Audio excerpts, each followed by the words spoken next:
ራሱን የማይገዛ ሰው ለመላው ዓለም ግዞት ራሱን አሳልፎ የሰጠ ሰው ብዙ ገንዘብ ለባለጠጋው ጊዜ ካልሰጠው what is the point tell me what's the point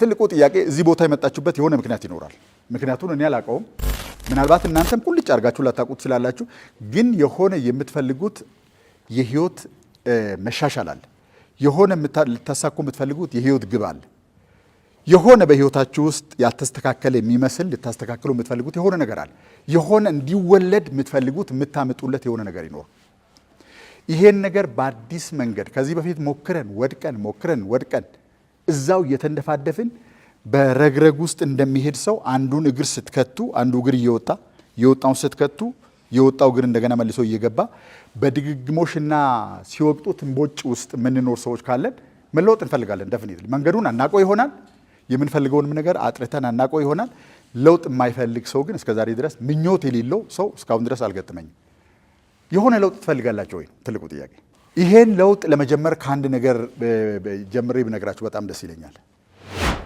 ለዚህ ዓለም ሰው ትልቁ ፈተና ምን እንደሆነ ታውቃላችሁ በእኔም የህይወት ኤክስፒሪየንስ ካየሁት ሰዎች በወስፌ እንደተሰፉ ያህል ካላፊ ጊዜ ጋር የተጣበቁ ናቸው በጣም ነው የምትገረሙ ሰዎች የሚያሳምማቸውን ነገር ውስጣቸው ይዘው መሄድ ይሻላቸዋል አራክፎ ከሚተው አይፈልጉት and that surprise ሁሉ ጊዜ በጣም የሚደንቀኝ ነገር ሰዎች ስለ ህልማቸው ሲያስቡ ደስ ይላቸዋል ባለፈው ጊዜው ስለ ተሳሳቷቸው ስህተቶች ስለ ከሰሯቸው ኪሳራዎች በስህተት ወደ ጸጸት የሚወስዳቸውን ውሳኔዎች ይወሰኑባቸው እነዚህ ነገሮች መተውና ግፍ አድርጎ መተውን የሚያክል ለሰው የሚከብድ ነገር አላገኘም እዚህ ምድር ህይወታችንን ወደፊት እንዳይሄድ የሚያደርገን ይሄ ካላፊ ጊዜ ውስጥ ይዘነው የመጣነው ነገር ነው ማለት ነው እቺን የመጀመሪያውን እንውሰድና ሶስት ነገር ላሳያችሁ ለማድረግ ዝግጁ ናችሁ አሁን እዚሁ ብናረግ ኦኬ የመጀመሪያው አሁን እንዳልኳችሁ ሐላፊ ጊዜን መተውና ወደፊት መሄድ ታሪኮቻችንን መጣል ማለት ነው ያሳለፍነው ታሪክ አለ አይደል በተለይ ማንፈልገው ከሆነ እሱን ጥለን ሌላ ታሪክ ለመፍጠር የሚያበቃን ኢነርጂ ማስለቀቅ ኦኬ ታሪካችንን እንዴት እንደምንጥል ላሳያችሁ if you are ready የመጀመሪያው ከናንተ በላይ እናንተን የሚያውቅ የለም አይደለ እዚህም ለአንድ ነገር ልነግራችሁ ፈልጋለሁ ይሄንን ከኤክስፒሪየንስ ነው የምነግራችሁ መጽሐፍ ላይ የተጻፈ ነገር ሳይሆን ሳየው የገባኝ በራሴም ላይ ያገኘሁት በሁሉም ባገኘሁት ሰው ሁሉ ላይ ሳይ ሰዎችን የሚያመሳስለው ነው ያገኘሁት ነገር ምንድናቸው ሰው ስለራሱ ማወቅ አይፈልግም honest but brutally honest በሆነ መንገድ ስለራሱ ማወቅ አይፈልግም አድፈንፍኖ ነው የሚያልፈው ማወቅ አይፈልግም ሰው አንድ ጥያቄ ልጠይቃችሁ መቼም ከልጅነት ጀምሮ ነፍስ ካወቃችሁበት ጊዜ ጀምሮ እስከ ዛሬ ድረስ ሽንት ቤት ስገቡ አብራችሁ ነው መገቡ ቤት ውስጥ ያረጋችኋቸውን ለሰው የሚነገሩ የማይነገሩ በሹክሹክታ የሚነገሩ በከፍ ባለ ድምጽ የሚነገሩ ብዙ ያደረግናቸው ነገሮች አሉ አይደል አንዳንዱ ሰው እንዳያቀው ምን ፈልገው አንዳንዱ ሰው ቢያቀው ደንታ የሌለ እኔ ፓብሊክ ላይ የምናደርገው ነገር አንዳንዱን ደግሞ ሰዎች የግድ ሆኖ እስከሚያውቁ ድረስ ምን ደብቃቸው ብዙ ነገሮች አሉ ስለራሳችን ስናስብ ይሄን ነገር በዚህ ዝርዝር በዚህ ዲቴል ራሳችሁን ታውቁታላችሁ ይሄንን በገለልተኛና ፈራጅ ባልሆነ ሰው አይን ራሳችሁን ብታዩ እንደ ገለልተኛ ሰው ማለት ነው ምን ልትሉ ነው ማለት ነው እሱ እንደዚህ አይነት ሰው ነው እሷ እንደዚህ አይነት ሰው ነው ብላችሁ ልትናገሩ ነው ማለት ነው ስለራሳችሁ ከራሳችሁ የምትነሱ ለምንድን ነው ስለናንተ የማታውቁት ምንም ነገር የለም ስለራሳችሁ የማታውቁት ነገር የለም ግን እናንተን ሆናችሁ አይደለም ዝርዝሩን የምጽፉት ሌላ ከዚህ ታሪክ ጋር ማያያዝ ኒውትራል ገለልተኛ በጣም ኦነስት የሆነ ያለውን ነገር ባለችበት መንገድ ቁጭ የሚያደርግ ሰው ሆናችሁ ህይወታችሁን ጻፉ ብትባሉ ይሄ ዛሬ ምን የተገናኘንበት ቀን የህይወታችን የመጨረሻ ቀን ነው ቢባል ህይወታችሁ ዛሬ ቢያበቃ ይሄ አብሮኝ መቀበር የለበትም እንደገና ሌላ ቀን ቢሰጠኝ እንደገና እድል ቢሰጠኝ አሻሽለው ነበር የምትሉት 3-4 ነገር ምንድናቸው መጻፍ ትችላላችሁ አሁን ማንም ሰው የማንንም ነገር መጻፍ ማየት የለበትም የራሳችሁ ነው የምትጽፉ በገለልተኛ አይን ማለት ምን ማለት መሰላችሁ አንዳንዴ ደስ የማይል ስሜት ስላለው ማለት ነው ይሄን ሳምንት ሳደርገው ነበርና በጣም ነው የገረመኝ እኔ አስተማሪው ሰው ራሴን ስገመግም አንዳንዱ ነገር የእውነት ሐቀኛ ስትሆኑ ራሳችሁን ስትገመግሙ ማለት ነው በጣም ብዙ የምታገኙት ነገር አለ እጅግ በጣም ብዙ የምታገኙት ነገር አለ የእውነታችሁን ከሆነ ማለት ስለዚህ አብራችሁ ወደ መቃብር እንዳይወርድ የምትፈልጉት ዛሬ እድል ቢጨመርላችሁ ግን ወዲያው ለማስተካከል ኢኒሺዬቲቭ የምትወስዱበት እርምጃ የምትወስዱበት 3-4 ነገር ምንድነው እድል የመጨረሻ እድል ቢሰጣችሁ ዛሬ what are the 3 things that you would like to change እድል ቢሰጣችሁ የምትለውጧቸው በፍጹም በዚህ ታሪክ መታወቅ የለብኝም የምትሏቸው ኦልሬዲ ያሉ እውነቶች ማለት ነው። በነገራችን ላይ ወደፊት የሚሆነው አሁን ያሉ እናንተ የምታውቋቸው ሌላ ሰው ማቃቸው ከእናንተ ጋር ወደ መቃብር እንዳይወርድ የምትፈልጓቸው ባህሪያቶች፣ ታሪኮች ለልጅ መተላለፍ ፈጽሞ የሌለባቸው ነገሮች ምን ምንድን ናቸው? በህይወታችሁ ውስጥ የምትጠየፏቸው፣ በህይወታችሁ ውስጥ ማስወገድ የምትፈልጓቸው እድል ቢሰጣችሁ ግን ወዲያው የምታስተካክሏቸው ማለት ነው። ወዲያው እሺ በቃ ዛሬ ነበር ህይወታችሁ የሚያበቃው ግን የሚቀጥለውን ዓመት ጨምሬላችኋለሁ ብትባሉ ተዋረድ አውጥታችሁ አንደኛ ላይ አድርጋችኋቸው የምታስተካክሏቸው በህይወታችሁ ውስጥ መስተካከል ይግድ ያለባቸው ነገሮች ምን ምንድን ናቸው? ሁላችንም አለን፣ ግን እስኪ 1-3 ያህል ጻፉ። አብሯችሁ እንዲዘልቅ ፈጽሞ የማትፈልጓቸው አሁን አብረዋችሁ ያሉ ማለት ነው። ድህነት ሊሆን ይችላል፣ ባህሪ ሊሆን ይችላል፣ እናንተ ታውቁታላችሁ። ሁል ጊዜ የተፈጠራችሁለትን ነገር ፖስትፖን ማድረግ ሊሆን ይችላል፣ እናንተ ታውቃላችሁ።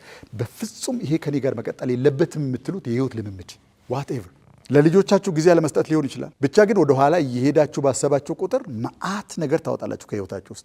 ፐርፌክት ነኝ የሚል ሰው እንኳ ቢኖር እናንተ ውስጥ ባሰባችሁ ቁጥር የሚወጣ እጅግ በጣም ብዙ ነገር አለ። ኦኬ ቢያንስ አንዱ ላይ አተኩሩና ወይም በግርድፉ አሁን ያስቀመጣችኋቸውን ነገሮች ያዙና አሁን በምትኖሩበት መንገድ ብትቀጥሉ የዛሬ 5 ዓመት ወዴት ነው የሚወስዳችሁ ይሄ ነገር? የዛሬ 5 ዓመት ወደፊት ፕሮጀክት ብታደርጉ ራሳችሁን እንግዲህ ልባርጉ እንደ ገለልተኛ ሰው ነው የምታዩት ብያችኋለሁ። እንደ ልክ ኦዲት እንደሚያደርግ ሌላ ሰው የእናንተን ህይወት ረቂቅ ደቂቁን የሚያውቅ ግን ደግሞ ኦነስት በሆነ መንገድ ኢቫሉዌት የሚያደርግ ሌላ ሰውን ኦዲት እያደረገው ያለው የዛሬ 5 ዓመት ይሄ ሰው በዚሁ መንገድ ቢቀጥል የት ነው የሚደርሰው ቢባል የት ነው የሚደርሰው? ይሄ ሰው በዚሁ መንገድ ቢቀጥል ህይወታችሁን ፕሮጀክት ማድረግ ትችላላችሁ። የዛሬ 5 ዓመት ምን ሊሆን ይችላል በዚሁ መንገድ ቢቀጥል? አሁንም በጣም ኦነስት መሆን ያስፈልግ። ምክንያቱም የዛሬ 5 ዓመት ወደ ኋላ ሄደን ማየት እንችላለን። ዛሬ ላይ እንዴት እንደመጣን ወደፊት ፕሮጀክት ለማድረግ ቀላል ነው ማለት ነው። የዛሬ 5 ዓመት የነበርንበት የሆነ ፓተርን ከሆነ ወደ ዛሬ ያመጣን እና ይሄን ቀን ካልፈለግ ነው የዛሬ 5 ዓመት እንደዚህ አይነት ስሜት እንዳይሰማን ከፈለግ ኦነስት በሆነ መንገድ ይሄንኑ አካሄድና አኗኗር ይዘን ብንቀጥል የዛሬ 5 ዓመት የት ነው የምንደርሰው? ህይወታችን የት ነው ኢንድ አፕ የሚያደርገው? አንዳንድ ጊዜ ውጫዊ ነገር ብቻ አይደለም እየጠየኳቸው ያለሁት። በነገራችን ላይ ይሄን ያህል ብር ይሄን ያህል ምናምን ብቻ አይደለም እያልኩ ያለ በውስጥ በኩል ኤክስፔሪየንስ ማድረግ የምትፈልጉት የህይወት አይነት የደስታ፣ መረጋጋት፣ የአእምሮ ሰላም፣ ለሰዎች ህይወት አስተዋጽኦ ማድረግ፣ እውነተኝነት፣ ማይነቃነቅ ካራክተር፣ በየሄዳችሁበት ቦታ ቫሉብል መሆን፣ ለተሰማራችሁበት የህይወት ዓላማ አሳኪና ስኬታማ መሆን፣ እነዚህ ነገሮች በሙሉ የሚጠቃልል ነው። በውጭ በኩል የምታመጡትንም ውጤት በውስጥ በኩል ቢሰማችሁንም ስሜት ማለት ነው። መንገዱ ቢቀጥል በዚሁ መንገድ የዛሬ 5 ዓመት ብዙ ከዚህ አሁን ከምንኖሩ የተለየ ነገር የምንኖር ይመስለናል። እንዲሁ ጀነራሉ ንገሩኝና ይሄው መንገድ ቢቀጥል፣ ይሄው አኗኗር፣ ይሄው አነጋገር፣ ይሄው አዋዋል፣ ይሄው ከሰዎች ጋር ያለን ግንኙነት፣ ይሄው አሁን የምናደርገው ነገር ቢቀጥል do you expect something completely drastically different in the next 5 years? ኤክስፔክት ታደርጋላችሁ ወይ? ኦኬ do you want to change that? አሁን እንግዲህ ሁሉም ሰው የራሱን ነገር ራሱ ያውቀዋል። ምንም አርሞ ኤ እና ቢ የሚሰጥ ሰው የለም። ህይወት እንደዛ ያው በጋጋታ ነው የምንኖረው እንጂ ህይወት ለየግላችን ነው ትሪት የምታደርገን። እኔ በጣም አንዱ ደስ የሚለኝ ነገር አሁን ዩኒቨርሲቲ ውስጥ ወይም ሃይ ስኩል ኤሌመንተሪ ስትማሩ መኮረጅ ይቻላል፣ አሳይመንቶች አብሮ መስራት ይቻላል።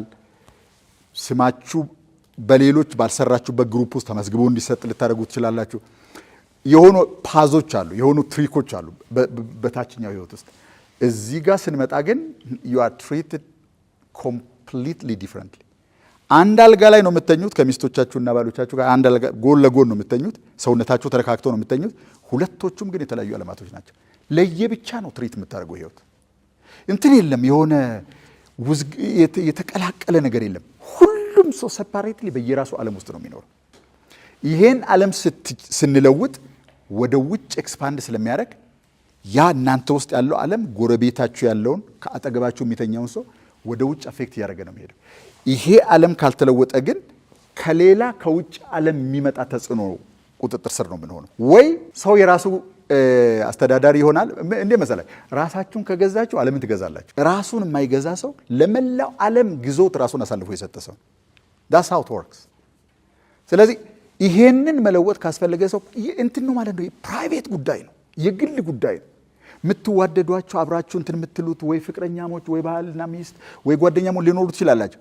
ለዛም ሰው በረከት ስትሉ ግን you have to treat this person in a different way። ለራሳችሁ ቁጭ ብላችሁ ይሄን ነገር መስራት ያስፈልጋል። የእውነታችሁን ይሄን ነገር መለወጥ ትፈልጋላችሁ ወይ? በነገራችን ላይ ዛሬ ብዙ መልስ ልመልስላችሁ አይደለም። መልስ በመለስኩ ቁጥር ሰዎችን ሰነፍ እያደረኩ እንደሆነ ነው የሚሰማኝ።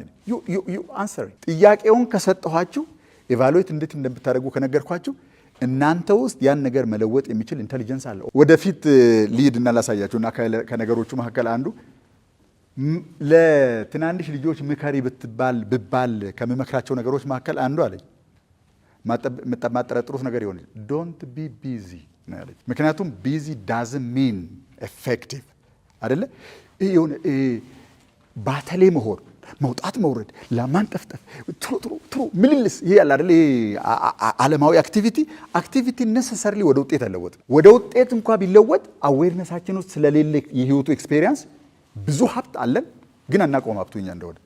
እንደዛ አይነት ሰዎች ገጥሞኛ ቃሉ በነገራችን ላይ ሀብት አላቸው በስማቸው የተመዘገበ በጣም ብዙ ግን they are not conscious of it። በቁጥር አይነግሩኝም ይሄን ያህል ህንጻ ይሄን ያህል አይሉኝም አይደል? እሱ ማለት አይደል። በህይወታቸው ኤክስፒሪየንስ ውስጥ አያውቁትም። እንደማያውቁት በምንድን ነው የምታውቁት? እንደ ምስኪን ነው የሚኖሩት። ምስኪን ጊዜ የለኝም።